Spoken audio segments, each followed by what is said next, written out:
擺咗邊四個字？沉冤待雪。即係呢一刻我哋心情冇，即係唔可以有其他4個字可以更能代表到啊。無言咯，感覺無助啦，無奈啦，係啊，因為好明顯知道呢個唔係意外嘅，知道係呢個係好多年嘅，或者係包庇，或者係縱容，或者係忽視，但係一定係有好嚴重嘅問題，多年嚟冇解決，做到今日咁樣嘅悲劇。永唔知道呢所謂咩獨立委員會究竟最後結果係今日係咪真係徹查到底咧？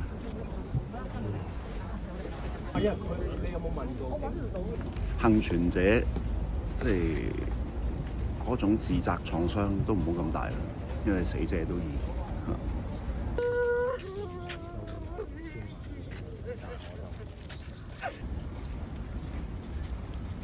建立一個家園要幾十年，但係毀滅咗一個家園就1晚，未來嘅重建都會更加即係好漫長。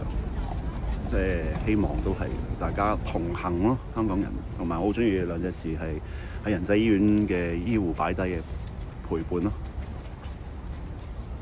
即係我哋唯有就係彼此咯，大家係。